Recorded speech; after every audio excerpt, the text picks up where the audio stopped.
It's a busy day, but we did manage to get flights in both classes, which was slightly surprising at the end of the day. Now, why is my...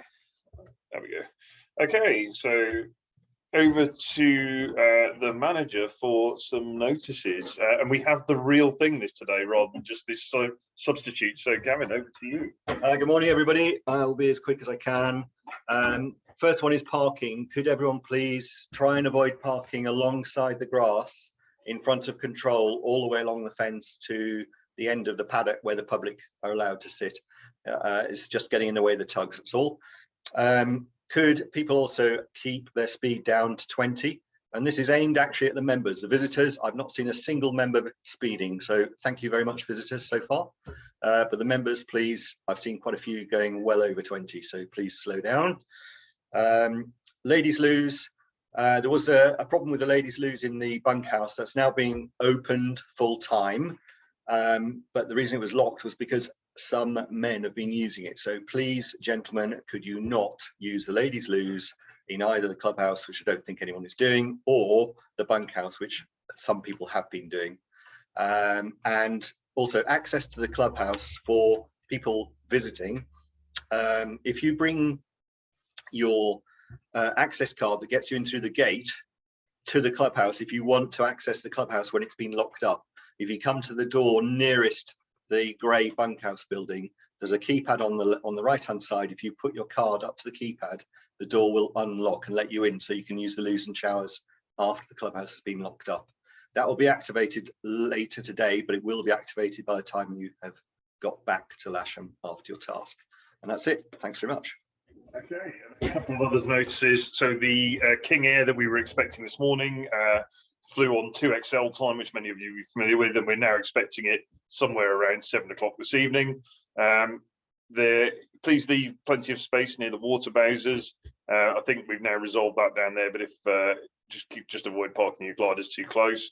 And I believe the Hampshire Open Studios event, the booklets are still available from Control or from Gavin. Catering, I think everyone's been enjoying the excellent food from Flight Deck, and burger night last night looked pretty hectic. I certainly waited a while for the burger to come out because of the queue. I think next big event is curry night on Wednesday. This evening, Mark Davenport and his band are up to no good, are going to be playing. Rough estimate, 7:30 starting. Obviously, depending on what time we fly, if it's like yesterday, where we land quite late, it might be a little bit later because Mark is in the competition. So if we land late, please everyone go and help Mark with his glider, and then we can get the music going as soon as possible. We're also planning to run an open mic night, probably Thursday, Friday or Saturday evenings. Again, message Mark if you might be interested in performing. It can be musical, singing, or indeed probably stand-up comedy or anything else you want to perform. I'm sure Mark will find a way to facilitate that. On to the director's notes. So, following the steward's inquiry, which I know some in the 20 metres have been following with intense interest, we have had some clarification from the stewards on their understanding of the rules, and this is specifically the rule that cloud flying is prohibited prior to starting. We are going to interpret this for the rest of the competition as meaning that no cloud flying can be undertaken prior to any start or restart. So what we're effectively saying there is we don't want you to cloud climb, gain advantage to come back to the start and start at max start height, which is obviously meant to be set above cloud at the time that the launching is happening. If a pilot relights or turbo relights, then any cloud climb from an earlier flight will not affect the new subsequent relight flight because it's counted as a new flight. If anyone needs further clarification on this, then please put something in the chat or come and have a chat with me later to make sure you understand how we're going to be interpreting those rules. Okay, 20 meters, please make sure that you have the crew details, sorry, not crew details, P2 details on robo control. A reminder, the Pilot Safety Committee results. Okay, we've got the results from day one for the 20 meters, now that we've resolved the steward's inquiry. In joint third, Owen Walters and Tim Scott, both doing 83.39 kph for 440 points each, so a bottle of wine for each of those gliders. Rod Witter, 88.18 kph, 468 points, a bottle of wine for you as well, Rod. And Ed Downham winning the day with 88.31 kph and 649 points, 2 bottles of wine for you. So please come to control today ideally before first briefing tomorrow morning, to collect those bottles of wine. Otherwise, the mysterious wine fairies from scoring may find that they've somewhat diminished the prize pool available. The 20 meter class day 2. In third place, Gary Coppin with 83.98 kph and 548 points. Second place, Steve Jones, 86.42 kph, 564 points. And pipping them by a few points, Owen Walters, 89.16 kph for 582 points. Well done to all of you for getting round, and well done for half the field for managing to get round a fairly tricky task very late in the day yesterday. Really appreciate your efforts. 18 meter class, day 2 from yesterday. Again, a tricky decision to launch you on quite a long task very late in the day, but 3 people did get round to prove that it was indeed possible. Thankfully for me, I was slightly worried I might get a lynching this morning. In third place, Steve Barter in his Ventus 3 at 73.3 kph for 696 points. In second place, Phil Jones, also in the Ventus 3 at 78.52 kph for 703 points. And in first, pipping in by 1 point, Darren Francis, 78.82 kph, 704 points. So well done to all of you, and a massive honourable mention to Al Nunn in Whiskey Zulu and Tim Webb in Delta India Delta, 2 of the pure gliders in the competition who made it to Popham, were both pretty much on a very shaky final glide to Lasham and decided to land safely at Popham. So really well done for guys for just being kind of half a thermal from getting home. Really, really good work. And I know a lot of people managed to get pretty close to getting round, given how late it was in the day. So thank you for a really good race there. Okay, over to Colin Watt with the weather. Okay, thanks, Ed. Just give me a couple of seconds to fire up my screen, and then we'll have a look at the weather for today. Just a thought on yesterday that sometimes it's easy to predict what's going to happen, but actually when it's going to happen is the difficult thing, and that seems to be the case probably today and tomorrow. We're looking at an interesting weather pattern with the high pressure settled over the top of us now, and you can see the isobar spacing certainly to the south. It's breezy over the channel and the northern continent, and slackening off over us, steady easterly over us today. I think probably around 10 to 15 knots in the center of the country at flying heights, but it's good air and quite dry air, but it's drawing across the North Sea, so that's going to be our challenge to see when things clear up. So a quick look at the TAFs just to show that there's been some change in the last half to 3/4 of an hour. Back at 9 o'clock, they were forecasting Farnborough's scattered at 2.5. Now that's scattered at 2,000 feet. And at 9 o'clock, it was saying between sort of 7 and 9 that it would be broken at 800 feet. Now they've moved that to between 9 and 10 UTC, which is 10 and 11 o'clock local time. So they move things forward a little bit like yesterday. So the timing is something that we're all keeping an eye on. Winds at flying heights, center of the country,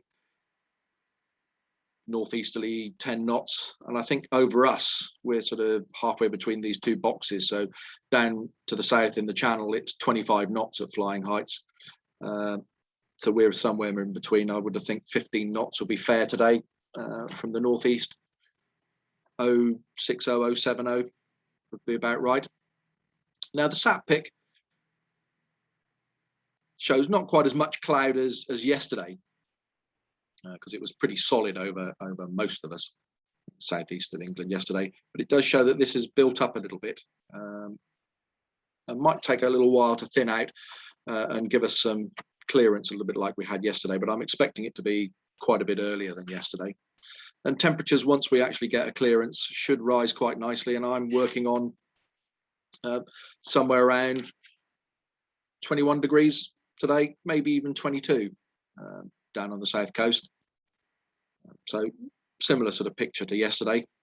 And the interesting one is dew points. Now yesterday there was sort of a forecast of the dew points dropping quite dramatically in the centre of the country. It didn't really happen. It dropped a few degrees, which is what I would expect today, but a similar sort of forecast of the dew points over us and over this sort of area between the sort of Thames and the Bristol Channel to be down below 10 today. Currently they're standing at about 13. If they drop certainly below 9, I think we're going to see blue areas and possibly much less cumulus than is forecast. But we'll keep an eye on that. That's the interesting one, I think, for today. Plugging those numbers into the soundings, what we've got is 21 degrees. This is the sounding for Lasham for this afternoon. I think cloud base around about 4,500 feet with dew points about 10. 9s to 10s give us that, and cloud tops just over 5 to 5.5. So fairly nice over Lasham and in the southern part of the UK. But if you then look a little bit further north, and I've gone up to the Aston Down area, you can see it's looking quite cloudy. Anywhere from a line from the sort of Cheltenham north to Oxford and north of there appears to be quite cloudy today, and bases somewhere around 3,000 feet. So not looking good too far north, folks.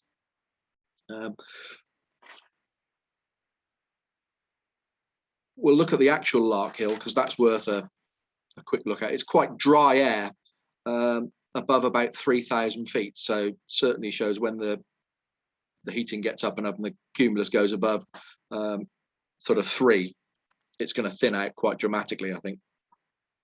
And you could certainly find blue areas and other areas with 1 to 3/8 of cumulus. And you can see already here they're showing about 10 knots. This is the actual Larkhill this morning, about 10 knots of wind at flying heights. Top Meteo are sort of suggesting the similar sort of cloud pictures we got here. This is the low cloud over us, predicted at 10 o'clock and breaking up quite readily. So between sort of 12, 1 o'clock, they're forecasting it turning to cumulus, and that'll probably be around 3 to 3.5, maybe even 4,000 feet by that time. And then thinning out during the day. The thicker stuff, I think, is probably correct. North of Oxford, pretty solid. One local thing that we're fairly aware of is when you get an easterly or even a slight northeasterly, we get a sort of inflow of sort of sea air comes in from the sort of Thames estuary and tends to sort of make things a little bit difficult in the sort of Newbury M4 corridor area. So that's something we'll be certainly watching for today. Thermal heights, as I suggested earlier, Top Meteo seem to be going with the same sort of numbers. So certainly by 1 o'clock, it'll be going to sort of 3,500 feet. And then by mid to late afternoon, they're giving 1,500, 1,600, 1,700 meters there. So 4,500 to 5,000 feet to the west of us, quite a bit lower. Out you see around the Oxford area, they're only forecasting 3,000 feet, 1,000 meters, 1,200 meters. So the best area seems to be to the west of us, slightly to the northwest, or even the southwest of us, and that's where the predicted distance and SkySight showing a similar sort of area.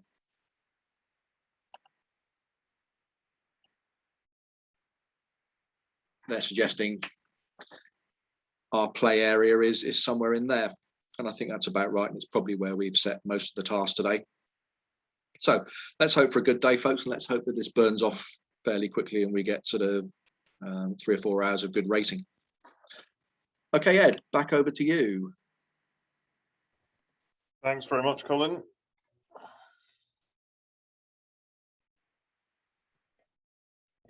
Okay. So moving on to tasks. Task sheets again available from Robo Control or task sheets from Control. So for the 18 meters, task A is an assigned area task, min distance 190k, max distance 372k, 2.5 hour AAT, trying to make use of that good weather down to the southwest, but also to give you some options to come a little bit further north if you want to see where exactly the best weather is. Obviously, there's a slight chance of convergence line, sea breeze, and various different easterly effects. So hopefully that will provide some interesting racing in pretty uniform conditions down there based on the forecast, but allow pilots to use a bit more initiative if it turns out to be a little bit better than we expect. On to task B. So this is if the weather to the southwest doesn't look as promising, a normal racing task, a bit shorter, sort of getting down towards minimum distance, going off to try and avoid the sea air that Colin mentioned around the sort of M4 corridor, staying on the high ground, going out to Avebury and Wantage, then back via Marlborough. Task C, this is our sort of real fallback task if the weather definitely doesn't pan out, is a sort of min distance task down to the southwest. And that's down to Blandford, Fording Bridge, and then back via Bullington Cross to bring you in on a control point. All of them relatively straightforward. On the 20 meter A task, again, we're setting an AAT, very, very similar area, very slightly shorter on the max distance, because the 20 meters are going second, again 2.5 hours, with a large waypoint out from Anstey Cross. And interestingly here, just to note, the start is out of Popham, which is a fair way downwind of Lasham. So please be mindful of if you need a relight, make sure you leave enough height to get back to Lasham into the headwind. But we thought that would reduce the number of kind of extra points we needed to get you around the corner. On the B task, it's again a minimum distance task down to the southwest if the weather doesn't develop quite as quickly as we'd hoped. And then the C task is very similar to the 18 meters B task, going up to the north, staying on the high ground. Okay, over to Colin Rule for the airspace. Thank you, Ed. And we'll move rapidly on. A few points today. Popham is open as normal. Well, a couple of you used it yesterday, and that was fine. Para-Ord-Sarum, not active and not a penalty zone. Para-Dunkeswell, not active and not a penalty zone. We've been able to speak to both of those today and clarify that. Odium ATZ is still a penalty zone. The Compton box, you're not going anywhere near it, and it's closed. Just a little caution: if we do get to our fallback tasks, Fairford Mats is active still with military traffic, and I gather some of you actually saw some fairly heavy military traffic in that area. The airspace file today is as it was yesterday and the day before, no change, version 1. And the area for today, in the main, this is where we are hoping to send you and hoping you'll have fun. The cautions I'm putting in really are all the old ones. This is a narrow gap through here. The wind today is 070, something like that, and fairly fresh at 3,000 feet or so. It's going to tend to blow you towards this lot here. Just be very aware, please. Likewise down here, Compton Abbas has an ATZ, and Compton Abbas sits 800 and some odd feet up, so the top of the ATZ is quite high in terms of altitude. You're coming down, you could be coming down this way, so of course the Bournemouth CDR is a factor, but I'm sure your navigation devices will have all that in. Bit of a complex round here, which is in, if you're doing the AET task, is in the area you might choose to fly in. Westland, which is the old Yeovil airfield, is active, has an ATZ. Yeovilton, of course, is reasonably active and has an ATZ. And Merrifield there, which is a subsidiary to Yeovilton. And if you want to go into their ATZ, talk to Yeovilton. We've given you the frequencies. Dunk as well. It's got an ATZ, it's active, but it's not, they are not parachuting. And if you're getting down into this area here, the extremities of the AAT sectors, just remember there may be traffic, in all probability, departing Exeter in a northeasterly or easterly direction. Shouldn't be landing that way, the wind will be too strong for them. Part of the AAT sector covers this Lyme Bay danger area here. I don't imagine you'll be going offshore, but just be aware it is active and it is a penalty zone. There's a little bit of gliding activity around here, which is out of Bovington Camp, Dorset Gliding Club, I think. Maximum of 10 gliders. Yesterday they weren't interested.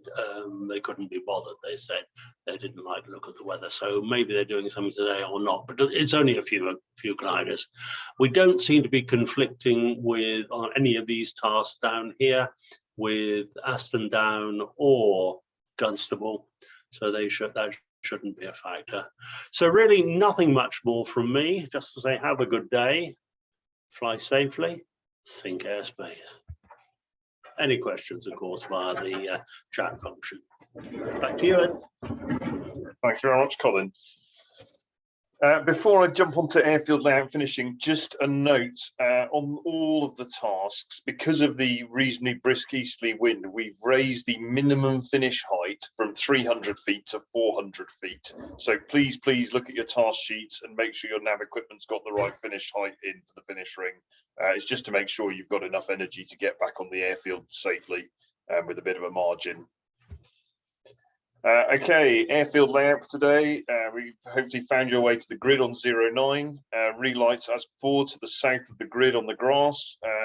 Been pretty efficient at doing that when we've needed to. The circuit for today, we're expecting with this fairly strong headwind that everyone will pretty much want to land straight in. If you have too much energy, probably go around right-hand circuit and rejoin and land into wind again on one of the more southerly runways. It's fairly straightforward for today. Club operations, just a reminder, the club operations will be active on the north side of the airfield with the slightly better forecast today. We may see a few more people out there. So just keep your wits about you, particularly coming and going from the grid.